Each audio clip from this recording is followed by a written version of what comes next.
Welcome to Flat Earth Debate, Uncut and After Show.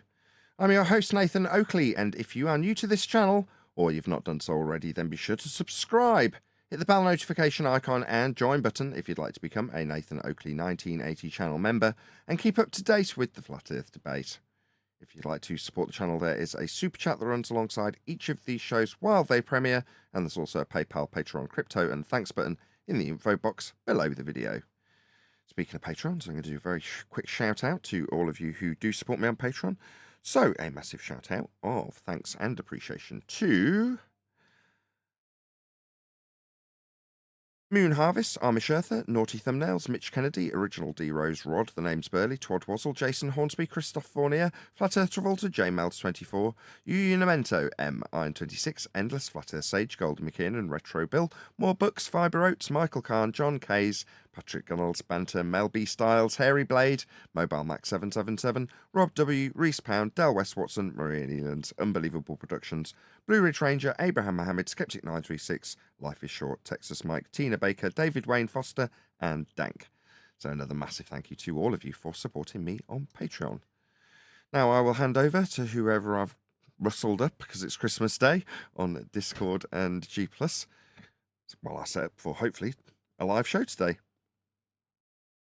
Impromptu live stream, as I wasn't necessarily intending to do a live stream, but my wife encouraged me to, and I was like, oh yeah, it'll be nice, we'll have the kids around, but she's actually cleared the kids out, so it won't be full of kids jumping for joy with new presents, although that is the sentiment of why maybe why I was talked into doing this by my wife, but it's just a nice little thing to do, innit? Wish all the people in the live stream a happy Christmas, tell them how grateful I am to be me, having all of the people that are here, wishing them happy Christmas.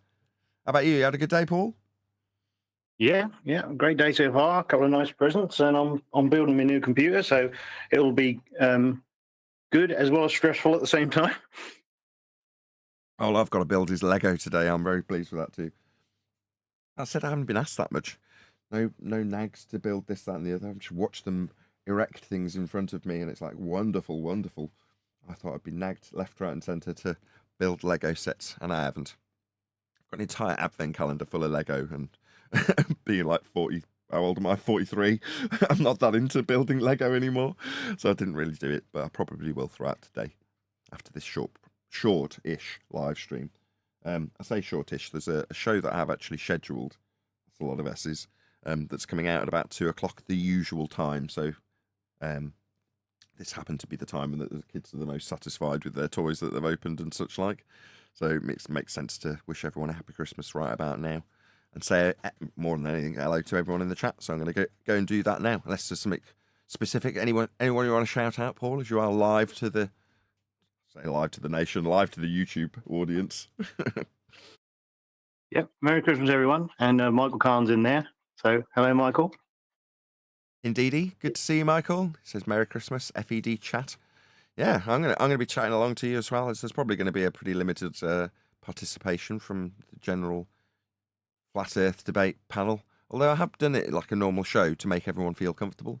So Paul's here on the old G+ panel, and I have popped into the Science versus Pseudoscience Discord server.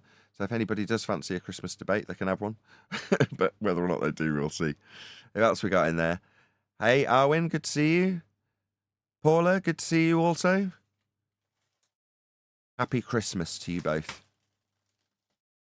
Paula sent me a donation just out of the blue. I was like, wow, Paula sent me this. Oh yeah, well, see, with the new Ko-fi link, Nathan, you can just use a credit card, and the only trouble that Paula had is she doesn't have a PayPal account, so that just facilitated the transaction there. It's handy. Oh wow, okay. So I'll fill the audience in. So probably a little bit distasteful on Christmas to talk about e-begging. Oh, look, we got a guest. It's the Hammer, I think. Hello. Merry Christmas. Merry Christmas. Merry Christmas, Matthew. Yeah, Merry Christmas, Paul. That's just Bill on Discord and elsewhere. How you doing, Just Bill? Oh, doing just fine. We had a good night last night.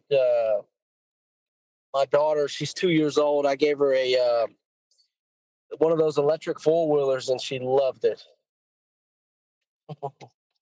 but it's back to work today, man. Back to work? What do you mean back to work? I'm working. Working? Oh. Yeah. When I went to church today, the minister said words to the effect of, our prayers go out to all of those who are working today and all of those who are looking for work. End statement. I was like, oh, okay. So what about the people who kind of work like this now? Like, okay, do the prayers not go out for me? Just those who are working and those who are looking for work. So if you're looking for work at the moment, our prayers go out to you. Well, at least according to my minister. That's a good prayer to have, honestly. Yeah, well, it's not. It's we go to church probably once a year. This is the only time we go to church, and there's a bit of a discussion about whether or not we'll even go then, because it's, you know, it's a bit of an ordeal with two small children. But I'm like, no, I want them to have that experience to a certain degree. And if it wasn't a church, if there was a, I don't know, a temple up the road, as I said to my wife, I was like, I don't particularly care what spiritual entrance they have into the world, but as long as they have one, you know, I wouldn't care if it was Buddhist, Sikh, Muslim. I wouldn't really care. As long as they welcomed us, obviously, if they're like, get lost, then that's not really a good entrance into some sort of spiritual realm for a 7-year-old. But I don't know. The proper name for the building would be a temple, because a church is when 2 or more people gather in his name. Indeedy. Indeedy. Well, what I mean by that is, in various times in my life, I've been into various different religious buildings, temples, or whatever. And in many instances, I'm the only white guy there, for example. But it doesn't make any difference to how welcoming they are. They're always very, very welcoming. And you get the typical, in this case today, with it being a Christian ceremony, you know, the spiritual experience that you're hoping in this case to pass on to your kids. And I took my youngest to show her the organ, so you can imagine what I'm interested in the church. I'm like, look how this organ was massive, isn't it? Wow, can you hear it? Can you feel it shaking you? This is what I'm telling to Clover. And then my wife went and took communion. I'm like, I didn't even know you were a Christian. She was like, well, I'm not, but I just wanted to get Eleanor involved and get her to do the blessing. I was like, oh, good. Because that's kind of the whole point, right? So that they experience the singing and the praising of the birth of Jesus, although obviously many would put that into contention in terms of the date. But it doesn't matter. It's the sentiment and the religious aspect, which I thoroughly enjoyed. If it's just about the presents, you give your kids the wrong impression about what it is. If you overwhelm them with, well, it was Saturnalia and it's the pagans, and again, you kind of rob them of the the magic of what Christmas should be. So it's striking a balance between, well, this does have a reason. There's a reason we call it Christmas. And yes, we imagine that Santa Claus will come down the chimney that we don't have because we live in an apartment. So it's all about balance, isn't it? But I don't know, that's partially why I wanted to have this live stream, to talk about things like that, which you don't tend to get the opportunity to talk about on a live stream. At least unforgivable because it's flat earth debate, but on Christmas people will let you off when you're talking about your kids being a baby boy, telling them about their spiritual introductions to the world. You got kids, just well? Yes, I have 5 children. Holy wow, 5. That's a 5 lot. children, 1 baby mama. But we read last night. We opened all their gifts and everything, and I read Mark and Matthew and Luke.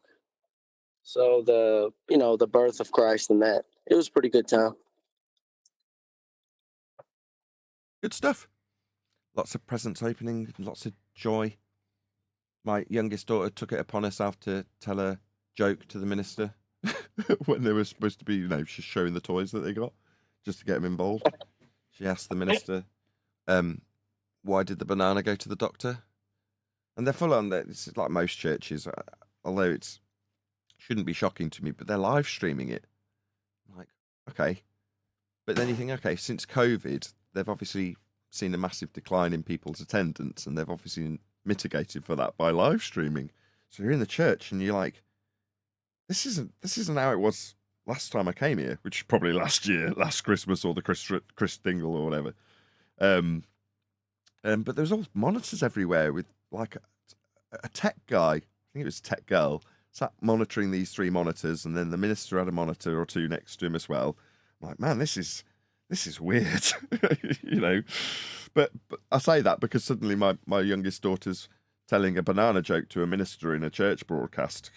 You're like, oh God. Well, what was the punchline? Well, she got it wrong intentionally.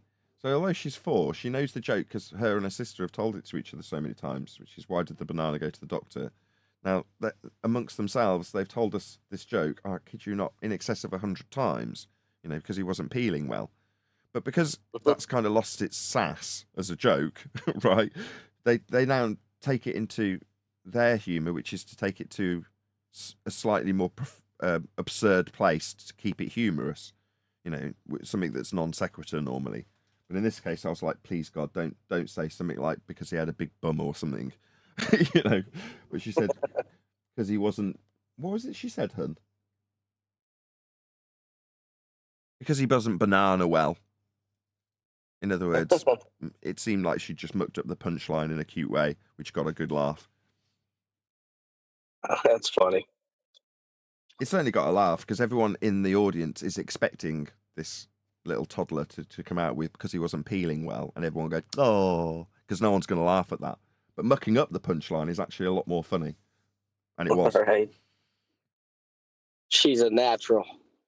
No, not at all. She's just total, like both of them. They're very well adjusted in that regard, very well socialised. So they've got no qualms about strolling straight up to a mic in front of a camera that's clearly pointing straight at her and telling a joke for an audience of a congregation that's fairly packed because it's Christmas Day.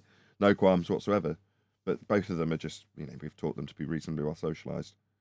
So. Not necessarily Christian either. I don't want to give off the wrong impression because we've talked about this. It's Christmas Day, therefore we have gone to church. But for the Christian viewers out there, who go, I didn't know Nathan was a Christian. Well, if by the standards of Christianity and Christians that come here, you would all say I'm not. So let's just leave it at that. Don't want to give anybody the wrong impression. Well, but there are 5 things you have to accept, and Matthew can tell you better than I can. What's that? Yeah. Oh, well, you have to believe the Lord Jesus Christ came in the flesh. He was born of a virgin. He died. No. No, you accept Jesus Christ into your heart. That's it. Well, to be identified as a Christian, over the centuries, these 5 things all Christians in all places have believed. I thought the New Testament dealt with this. That's the whole point of the crucifixion. Well, if it's a Jesus other than the one that was born of a virgin, God in the flesh, then you're believing in you're not believing in the God of the Gospels or the Christ of the Gospels. I have no idea how to even begin to discuss this subject, hence me saying by the standards of the Christians and Christianity that frequent this particular server and platform, and indeed Nathan Oakley 1980 channel, I've got no knowledge beyond my very basic Christian upbringing. Do you know what I mean? I'm not. That's the word. I'm not a devout Christian. Yeah, I'm not trying to debate about it. I'm just, No, hopefully Paula will chip in, but that's my understanding as well, Nathan. There are 5 main things. It's just so you get the right context of what Jesus you're talking about. It's like Matthew says, you have to accept that he is the one from the Gospels, and you can't make your own one up and claim that he's Jesus. Otherwise, you're not Christian. I think that's all he's saying. Fair enough. Yeah. But anyway, it was nice to celebrate Jesus' birth on Christmas Day in my Christmas jumper with my 2 beautiful children and my beautiful wife. It was lovely. Cool, bud. Yeah. Anyway, let's say hello to a few more people in the chat. Who else we got in there? Let's scroll all the way back up. Eleanor, do you want to show your... No, that's the whole point of me doing this stream, Eleanor. If you want to come on camera, you can. Come here. You want to show the audience what you've got from Santa, do you? Hold on, where's my camera button? There it is. Am I on camera now? No, my screen's flashed off. There we go. Come a bit closer, Goofy. Okay. Right, there you go. Wow. This is... Right, tell him who it is. It's Lord Ralph. Lord Ralph. Did you show that to the minister? Yeah. What did the minister say? I can't remember. You can't remember? Okay, fair enough. There you go. Have you had a nice Christmas? Yes. Jolly good. Merry Christmas, Eleanor. Christmas. Merry If you could Christmas. hear her. She was scampering off as she said that. She said Merry Christmas. Yeah. Yeah, who else we got in the chat? Uncommon Sense AUS. Good to have you. Happy Christmas to you. Truth Matters, nice to see you as well. I'm going to say hello to absolutely everyone in the chat in case you're wondering, so don't typically do this, but it's Christmas, so why not? Geo Ptolemy, good morning, Merry Christmas to you. Missed anybody? Not that many chats. John, is it Voyage? John Voyage? Hello, good to have you. Price of Adam, nice to see you. Happy Christmas to you. Betty Boots, thanks for being here. Hope you're having a nice Christmas, all of you in the chat. Paul's already on the panel, so I won't say hello to you, Paul. Tevlex, nice to see you. Fiber Oats, nice to see you also. There is a link if you did want to join. Not that I'm suggesting you have to, but just so it is formatted as a typical show would be. You can join on either G+ or, what is it, the Discord server. I mean, as you can probably see me flashing it. Oh, yeah, I've got it on screen. So, yeah, in case you I would have tagged everyone in on the server, Nathan, but I don't have permission to do that, so unfortunately I can't. Oh, well, there's no pressure. There's you and just Billy. So we'll have a little natter about Christmas, and then I'll encourage people to go and watch a video that I've spent quite a significant amount of time editing. I mean, I can tag everyone in on my server, but I don't know if anyone will pop in. I've got 42 people now, which is good. Oh, wow, well, that's fantastic. Well, there's going to be some... pretty much all of the regulars from Flat Earth Debate, really. Cool. Oh, that's I've got CJ from 24/7 in there as a moderator, and he's helping me with the Discord back office stuff because he knows about the developer mode and things like that. So he's been very helpful. So thank you to CJ, also known as Curve Function on 24/7. Merry Christmas to you. Yeah, there's going to be some changes over the next year, hopefully. I mean, what I've been suggesting to you on Skype is I'll get it done in the next couple of days, but having actually looked at it now, it's probably going to take me a little bit longer to massage my way in one of those with each of the things one at a time. What we really need is Eli, because he's a senior mod on 24/7, and he may have the permissions to create a category and negotiate with CJ and Indio on what's best for them. You know, because we want both parties to be happy with it, don't we? Yeah, that's it. So what you're saying is I should perhaps liaise with Eli to work out a little space. He outranks QE, so he's a top guy over there. Cool. Yeah, he's always got the stories of what he's been discussing. It should have occurred to me earlier. Yeah, I sent him a message, but you won't be surprised to know that he doesn't answer them, pretty much like the rest of the panel. Yeah, I'm useless. It's just because I'm so overwhelmed with messages from about a bazillion different platforms. And yeah, I've got my routine to go through them. I actually prioritize YouTube comments, believe it or not. They're one of the first things I do each day before getting to my, Skype messages or emails, some of which I don't even get to at all. But there we go. But I will read every YouTube message, and there's a whole bunch of them that come in daily. Yeah, I will. I'll go through them all. Most of the time, I'll respond to them. But yeah. I wonder how difficult it is to set up an OBS so you get like a little push notification when someone pays you on Ko-fi. Because what I've noticed with some streams is when they get like a $5 donation, that comes up like a super chat. Okay. And then they call it out like a super chat. Yeah, that'd be good. In other words, there's a facility for it to pop up via OBS, so it comes onto the stream and says, "Oh, thank you for contributing via Ko-fi or whatever it's called." How do you say you just have to pick the right browser to have Ko-fi open in, and then make sure you have push notifications on that one. The permissions for it.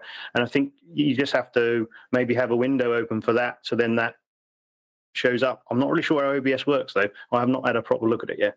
Gotcha. So up until now, this is again a bit crass, but my facilitation of e-begging has been via things like PayPal and obviously the super chats and thanks that YouTube lays out. And that, as Paul's just pointed out, or did at the beginning of the pre-show or in the beginning of the live show, I forget which, means that people can't support me if they've just got a credit card. So Paul, good that he is with things like this, has actually sorted it out for me and just set up his own account to the point where I could just follow what he'd done and set up my own. So again, this week I'll probably incorporate that, or when the shows resume, I'll incorporate that as a link and figure it into my my little spiel that I say at the beginning of each show.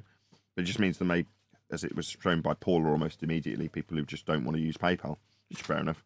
And if that can be the case, and it pops something up on screen when they do, the other thing is some people don't want to support YouTube, like they don't want to give you a super chat.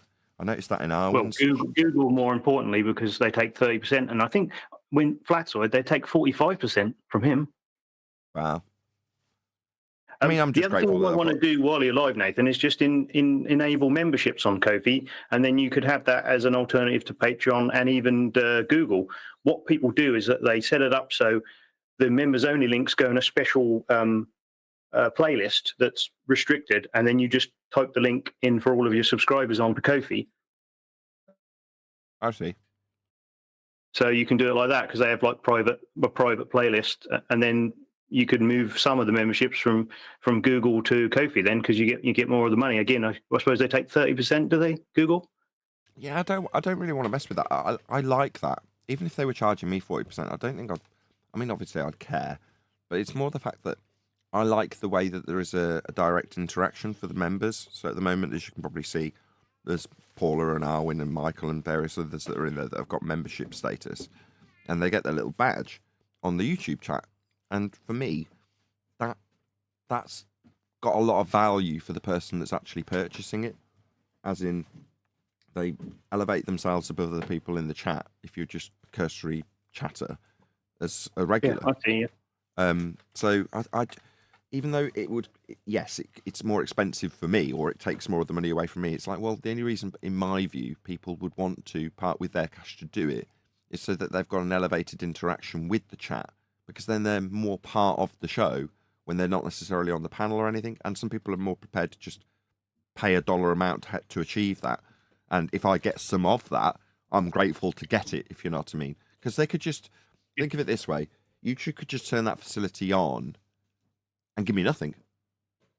If you use YouTube, you can become Absolutely, a member. Yeah. Pick which channels you want. £5, you get to pick 5 channels that you're membered to. Content provider gets nothing. But you get to be a badge member in whatever channel. And, you know. What was mentioned then was maybe in place of Patreon then, so you've got a bit more of a hub for your members, because if you can set it so people can send you direct messages on Ko-fi, so you can make a slightly higher level so people can send you messages directly, if you want, and then you can call them out on the show when people subscribe. I've set up mine just to show you how it works. Yeah. And I mean, it looks like it's got lots of just like different... Patreon. Exactly, it's got lots of things that could replace other things in it. So as I get more familiar with it, there's a good chance that I may. Yeah, may you chop can and set a change. goal as well, so like a give, send, go, and you can put Yes. that on your page. So it's all in one. Yeah, that's the other thing I liked about it. It's one of those where it might not even necessarily get an automatic shout out on the show as it's starting to become incorporated, and then it'll get shouted out more and more as it's more and more useful. And then if I do any campaigns, it's just it's still there as a reference. So someone might go along to it because they don't want to use PayPal, and then they go, oh, he's got a campaign running for whatever piece of crap equipment's broken that day, and go, I'll support him via that, etc. But it's always in one place with a unique link to me. But it's always going to be the same, even if I'm having a campaign. So it's not like every time I chop and change between Give, Send, Go and GoFundMe or whatever it is I'm using, and then you've got a different thing for Patreon. It might be they all get wrapped up in one thing, which is a lot tidier, and sounds better when you just got less of a list of things to shout out. But aside from the YouTube, to Adam and Steve, who's joined in Discord. Yes, indeed. Can we get a mic check? Can you hear us in Discord? Might as well do a quick. I haven't actually sound checked Discord. Can you hear us, Steve? Steve. Yeah. I'm here. Happy I'm Christmas just to you. listening. Can you hear me okay? Yeah, happy Christmas. Yeah. Merry Christmas to all you guys. Indeedy. Yeah. We're Right back at you. day. going to be live for about another 25 minutes, and then what I'm going to do is everybody who's watching live, I'll be posting a link to the edited video that goes out too. So even if I hadn't managed to do this live stream, my wife's she was the one who encouraged me to do this actually, which is very unlike her.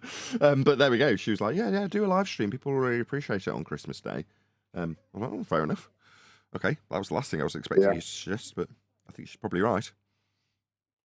Yeah, I thought, good idea. Wish everybody a Merry Christmas. Yeah, that's all it's for.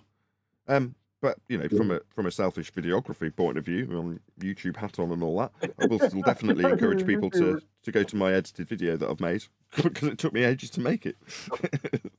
Yeah. Yeah. I saw you put out a couple of them, or one at least. Yeah, I like to have lots of Agree. stuff. Lots of other videographers do it, and it is literally just because of that. It's like it's the festive season, and presumably that's because people will be away from work, therefore have more time on their hands. That people put more material out over Christmas. So like, okay, well, can't beat him. Join him. Why not? I'll get a few edited videos ready to go over the Christmas period, and then just release them, you know, staggered. I'll just tell you about today's though, because it's a lot of you who are talking with me now will have actually maybe taken part of this because you may have been there, which was the neural surgeon guy. Do you remember? Yes. What I A did couple was, days ago. yeah, a few days ago, right? Well, what I did was I hacked it into I did a proper job. So I hacked it into a unique trailer, which is 3 minutes long, and then took the main key points. This is based on tips videos I've been watching about making videos more interesting or more digestible or getting better watch time. And taken those points and put them at the beginning of the video. So in other words, if you were to just come along and you just watch the first 5 minutes because you're that type of watcher, which is fine, you're still going to get the main points if you watch just the first 5 minutes. Then there's the intro, like the intro music, and then I've slapped on the unedited full debate at the end, and then an outro, obviously. But the point is that it's a mix between an edited video and the full uncut video. So where in place of a full uncut video, so where I'd typically just take the whole debate, put an intro and outro on it, and chuck it out like that, maybe with 5 or 10 seconds right at the beginning before the intro. In this case, based on advice from, like I say, we know how to make your YouTube channel grow. They say, well, make sure your videos as engaging as possible and take the main points and stick it right at the beginning where that 5 minutes is so important for that guy because he might then watch for 10. Yeah? So that's what I've done. So the main chunks of the points, if you're, I don't want to say lazy YouTube watcher, you're just a bit more carefree with your viewing habits. You know, you'll get your 5 minutes and you'll hear all the main points and the embarrassing defeat of claiming that by way of a lie that you've seen the moon buggy on the moon, which this guy did. So yeah, check that out. It's called NASA No Earth is Flat. And the reason it's called NASA No Earth is Flat is because that was his reference. So he specifically referenced NASA and said, this is how I know NASA would tell me in the future that Earth's ball-shaped if I called them up a nest. We're like, well, without appealing to the future, here's NASA documentation that say Earth is non-rotating stationary flat. Here it is. And it's in regards to how you deal with it when you're flying over it. Flat, as we all know. But there we go. Check it out. It comes out in about 40 minutes. No, 20 minutes. Oh, wow. We've been longer than I thought. Time flies when you're having fun. I like that idea. You put the cliff notes ahead of the novel. That way, yeah, it could be a short video for people and they still get the main point.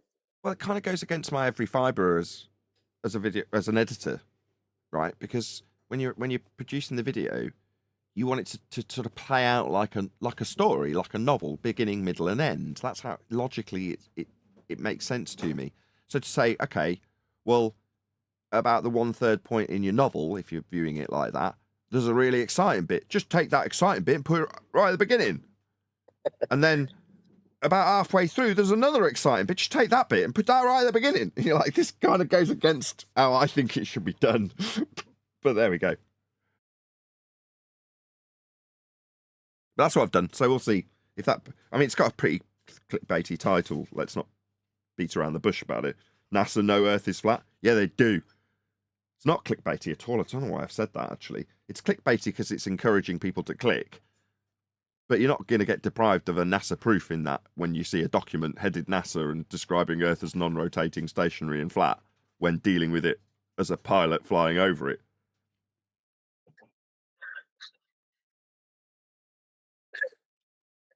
Oh, you have a beautiful mind, Nathan. Well, we'll see. Hopefully that video does well. Like I say, I'll encourage everyone who's watching to go that way when we're done. Hopefully someone from the mod team will dig out a link and post it. If not, I will, before we go off the air today. But yeah, we're only here to wish you all a happy Christmas if you're in the live chat. So happy Christmas to you all. It's good to see your shining bright faces. Got Jean in there as well. Hey, Jean. Anybody I did miss? Any new participants that I need to say happy Christmas to? Not. Anybody got any nice Christmas festive Christmas dinner plans? Gonna go to. We celebrated Christmas last night. Today we're going to the in-laws, and we'll have a good time over there. And I'm gonna make it to my dad's as well. So Okay. it should be Yule tidings all day after work. We have our Christmas dinner now. This is why my wife said, well, if you can do a live stream, you'll be out of my hair for an hour while I'm cooking. I'm like, oh, okay, well, that makes sense. So I'm looking forward to Christmas dinner. I'm starving. Gonna be great. Take it everybody has the same Christmas dinner everywhere. Roast potatoes, turkey, Yorkshire puddings, toad in the hole. No? It's common everywhere, right? I suppose my sister made some crawfish dip. It's really a hit, man. Some cheesy crawfish dip. I really like it on Christmas. But that's just the culture, right? We're from New Orleans, and seafood's just a big part of the culture. Price of Adam's backing me up in the chat about how these, presumably in regards to the video being edited in that way, says, I'm terribly lazy, Nathan. Many are even worse. We need the interest before the discovery, if that makes sense. Well, yeah, that's how it was pitched. Exactly how that was pitched, actually, Adam. Which is to say, to get people's... To get... Before you sell some excitement to them, they need to experience and know that they're going to get that excitement for you to excite them or encourage them to be excited. And you're like, really? Not, this could be exciting. I'll explore further. Oh, it was. No, people aren't like that anymore, it seems. No, I want to know this is going to be exciting. I want to know there's a fundy pummeled and shown in no uncertain terms Earth's measured flat. Oh, we do get there. And oh, watch then. Because I know that within the first 3 minutes. Because I've heard it happen.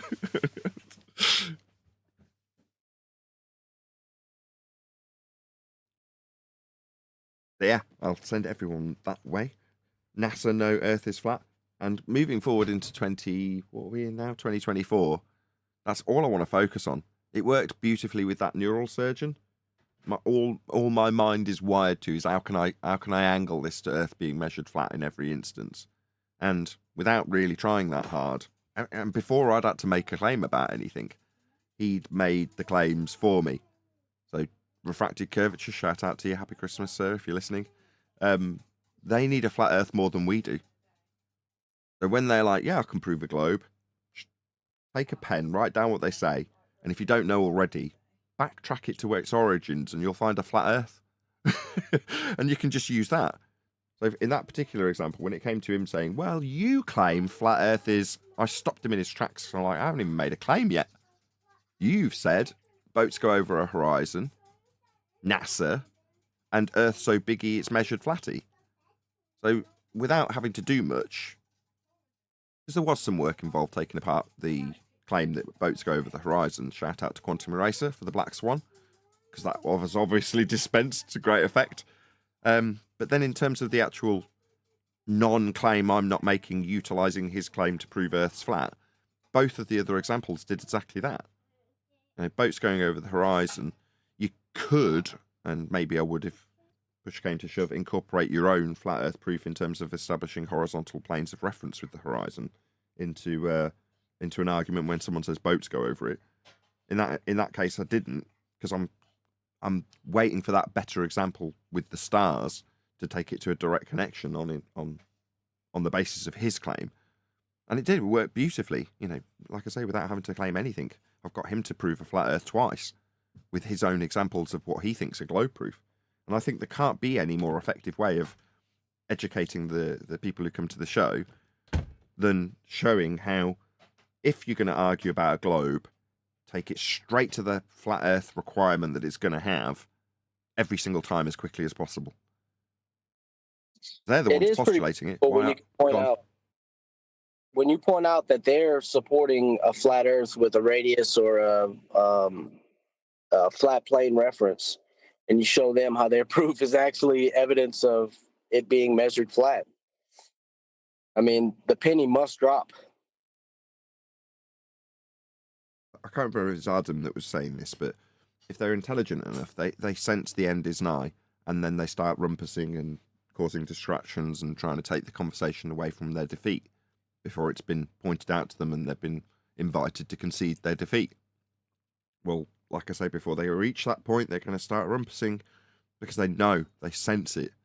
They don't want to have to face that, not without a lot of contemplation. And if you're not giving them the opportunity to go away, really mull it over, as you say, well, at that point they know, don't they?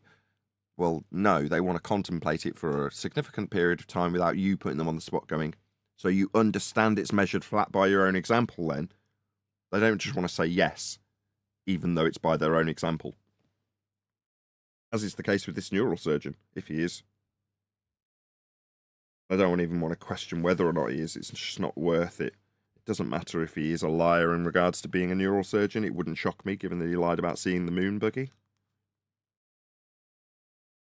Right. Yeah, I mean, it doesn't really matter if he's a Nobel laureate in physics, does it? And it has an experiment to his name. It doesn't make him an authority on everything. Exactly. I had an interaction on 24/7. Did you see the clip I posted, or did you listen to it at all? I haven't. I'm sorry. Tell us all about it. Do you want me to play it? Well, no, it's quite long because I wanted to put it in context. So he was talking about lots of different things, and I tried to stop him, on a few things with an elevation angle, but there was a couple of others who then asked him to define what an angle was, and I was just trying to get to the elevation angle, and then they were going backwards. But at one point, you were saying that the old myth that things at different latitudes weigh differently. If that was the case, then there would be gold exchanges, wouldn't there? And I said to him, well, when you calibrate scales, at what point do you type in your latitude? And he said, well, you don't. So he considered that point at least, although he wouldn't phrase it that way. Just out of interest, what is a latitude? Yeah, I did get into that, yeah. Oh, you Or did? at least I tried to. I was just like the other day, I was listening, and there was a few senior people in there, and this guy said, I'm in the military, and I know I communicate with satellites because I measured quite a steep angle, 30 degrees to a satellite I was communicating with when I was in the forces.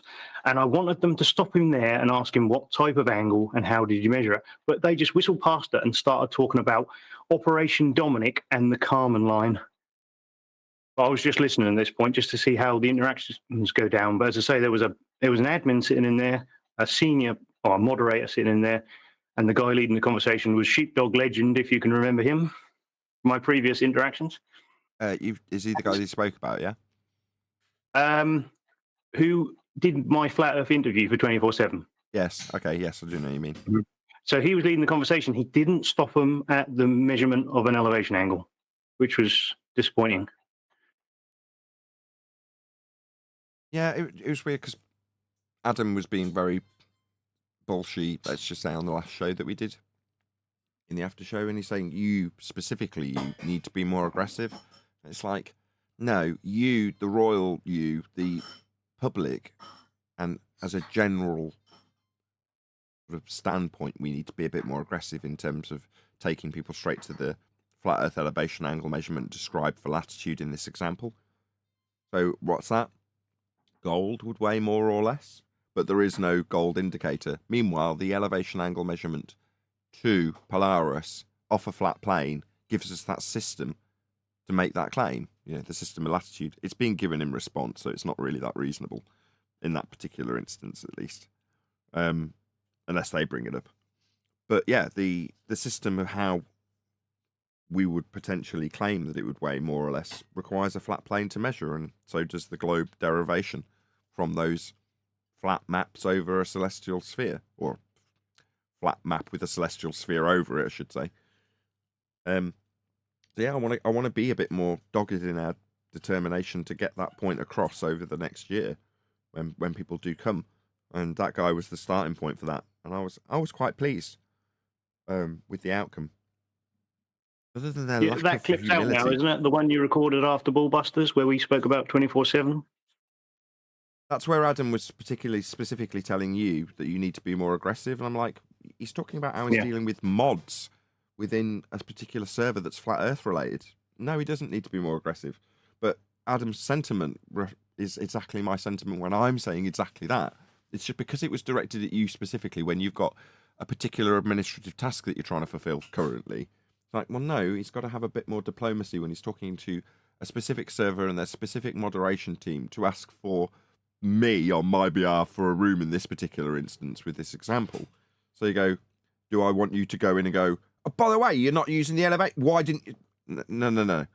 Yeah, we should maybe be doing that when you're talking to Joe Normie, but not when you specifically are trying to expand out my show through the means of other servers. You want them on side, right?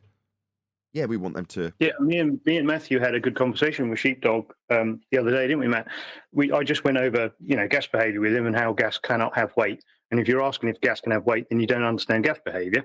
And he wanted to say that in some circumstances it can have a little bit of weight, but so he conceded that he didn't know, which was a good result anyway. Well, being in there as a show, that means that us as a panel are suddenly a bit more influential in that particular space, right? My point is that, but apart from Chocolate and Elijah, none of us have really got many roles. So I guess we just need to build up more of a team over there. well, that's to what be I'm putting saying. the measured flat Earth arguments over. Well, we can pick up the team and drop it down on them because of the Yeah. way I've got the show structured. That's why, again, this is great because it means it exemplifies what I was trying to explain to you about a year ago. I want to keep it all nice and separate. So in this instance, I can pick up half the show, that's G+, and dump it in Flat Earth 24/7 Discord at the showtime. So long as I've got somebody conscientious and a dab hand at discussing how that might be facilitated, i.e. you, Paul, that hasn't gone in and gone, you should be arguing this. It's like, no. If we can gain their allegiance to the point where we can come in and then lead by example at my usual showtime, because I happen to be in their server rather than science versus pseudoscience for an hour a day. For a week, it might be that it's only a day that's required, and suddenly we are so influential that we permeate through that server immediately. I doubt it, but you know what I'm getting at. It's not down to you, the diplomatic liaison, to be dogged in your insistence that mod should be arguing in a certain way. It's like, no, we're trying to gain friends and then influence them, and you're doing the gain friends bit while Adam's telling you need to be more aggressive. Yeah, I mean, there's plenty of people, moderators, gold pluses, and Indio, who's in the voice quite a lot, who understand the arguments inside out and could argue them the way we argue them, but they tend to let the silvers and the golds lead the conversation because they can't be in there all the time. So it's about how much time they've got. So if we could help them by adding some more stronger voices in there, then there'll hopefully always be one or two of us in there at any one time. Be the main goal. Exactly, and it's comfy for my panel to go in there because they're just going to join my show.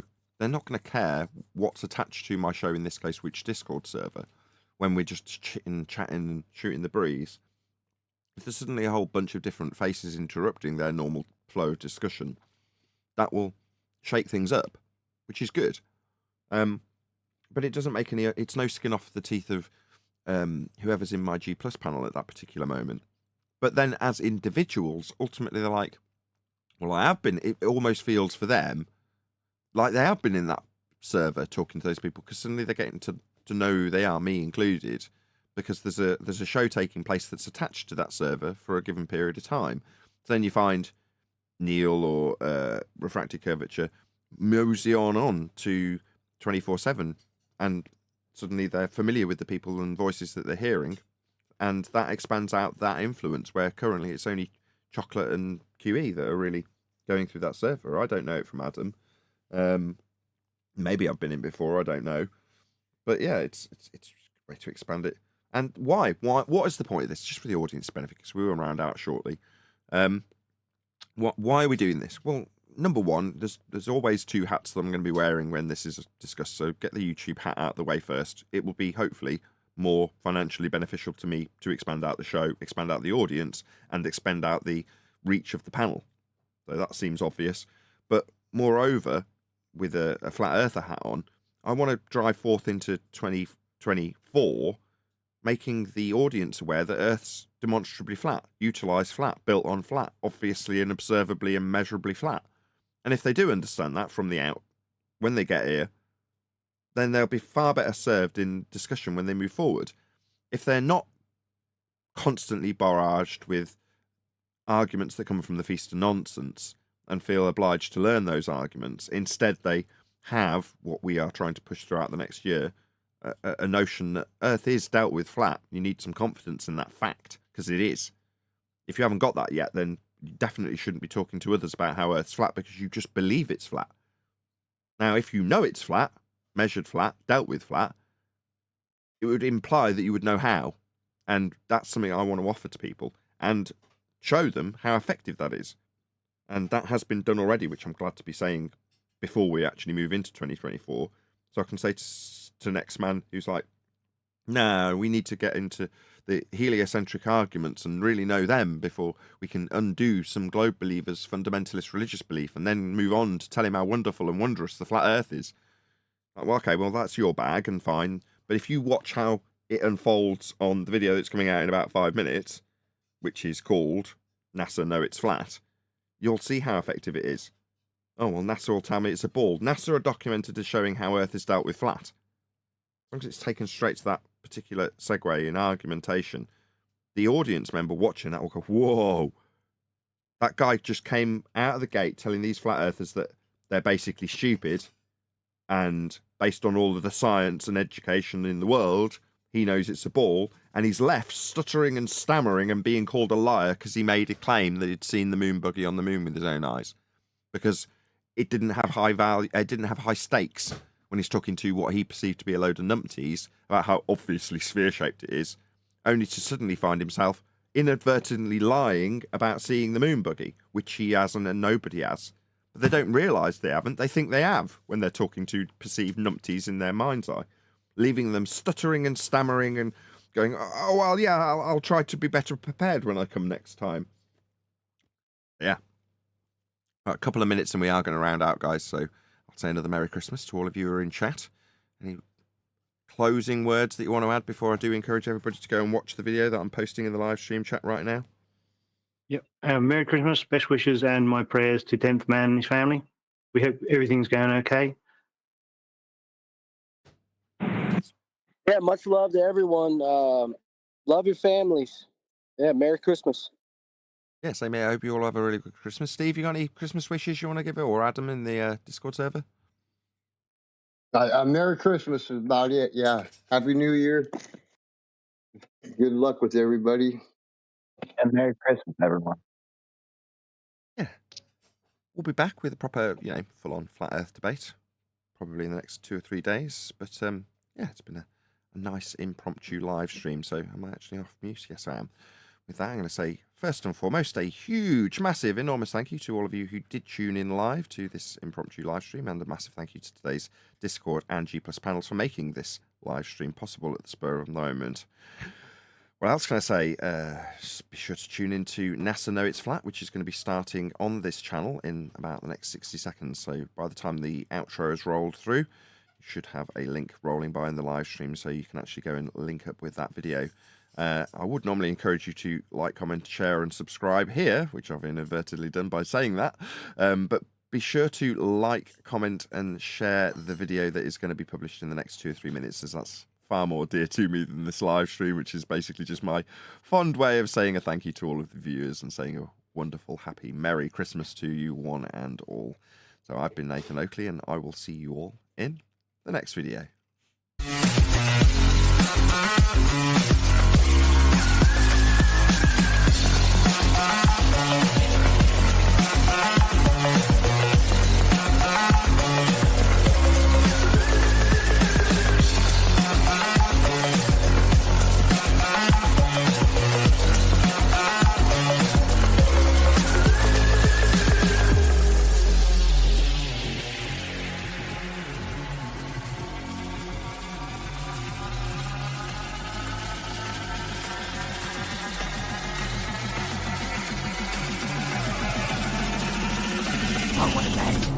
on a lovely day.